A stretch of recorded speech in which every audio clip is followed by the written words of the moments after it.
Hey guys. Yes, I'm getting my hair cut, don't worry. I've got 1 week to go.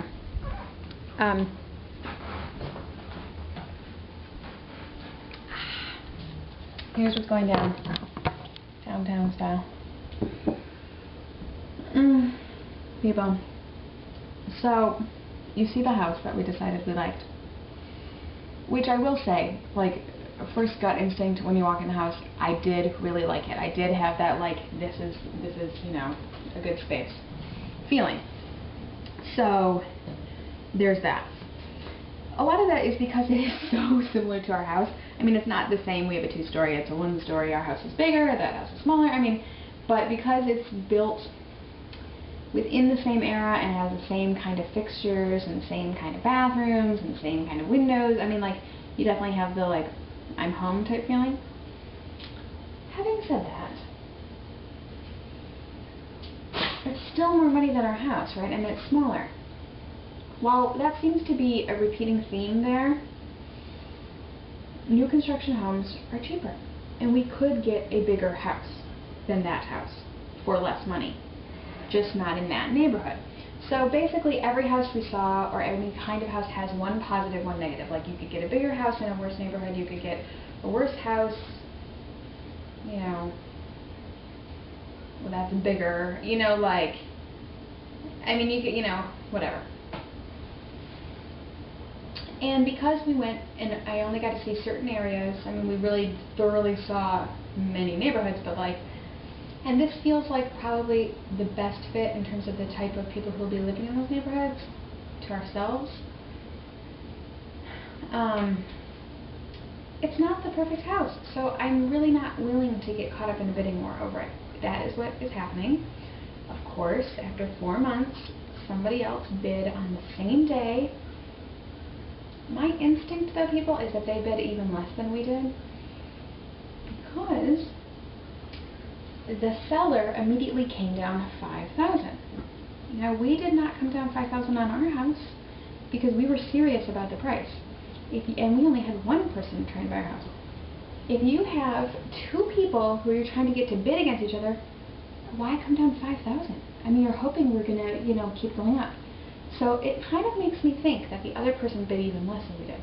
So we did counter the midpoint between our offer and the original price, which is really the price that in my gut I always felt that house was worth.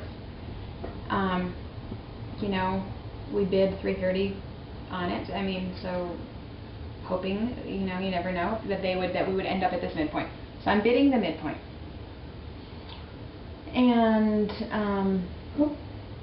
we're willing to move in 3 weeks, no contingency, whatever. I mean, like, we'll see what happens. If it's meant to be, we're going to get it. And if not, I think Mr. F will probably have more regrets about it, but I'm not going to have any regrets about it because it wasn't perfect. It was too small. So, you know, move on. It would mean it would be more convenient to get it, but I just don't think the convenience is worth that many thousands of dollars, basically, you know. Yes, we could rent, or, you know, Mr. F can go and stay for free and look places, and we have a family cottage I can be at, so there are other options. I'm just not going to rush into it. And that's that. So I don't know when they're going to get back to us. We got back to them about that about noon, and I guess it'll just depend how quickly the other people counterbid, and I'm sure we'll know by tomorrow what's going down. The only reason it would be great if it worked out is, like, I could change my address, you know, and everything, and I can get the moving van to know where to go. But if that doesn't happen, then I'm just going to move it into storage, and then that gives us a lot more time to worry about what we're doing. What else can I tell you? I'll listen to this tidbit. When we dropped K9 off at the border on the way down to Asheville, the woman working in the office said, "Oh, if you ever want to get rid of him, you'd have plenty of takers here." Now, unfortunately, Mr. F is the one who talked to the woman. So I'm like, seriously? Because you know people that you know. We're ready. The only problem with that is that, of course, kid doesn't want to do that. Yesterday I came home and he had shit all over the floor again. And I was just like, I am done. I am done. Not to mention the more, I mean, he's stressed out because obviously, I mean, like, we've been leaving him all the time and then everything's packed up. I mean, I'm just done. I don't want to start a new life with him. I mean, I used to adore him like a baby, but if this person is really serious, he would be so much happier in a house with like a single woman, which is what I think it is, who would dote on him like I used to do, than what his life is now, which is, you know, 2 kids running around. I mean, he's great with kids, but his bad behaviors are so irritating to us and never get better. And he is not young. I mean, we're not really retraining him at this stage of the game. I don't know. I'm thinking when we find out about this house, if we don't get this house and we're definitely renting, then I'm definitely calling, because renting, we're not going to be able to take him everywhere we go anyway. So I'm just putting that out there. I kind of thought it was serendipitous that happened that way. So I'm definitely going to investigate if that person was serious or not.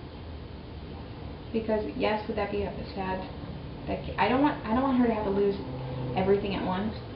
But at the same time, when we're not here, she does not ever think about him or ask about him. And if you come home and he's still at the border, she's not like, where is he? I mean, he's kind of a non-factor. It's just the thought of it. And eventually he's going to die and you have to deal with that too. So, I don't know. I'm weighing it out. Alright, check, baby, check.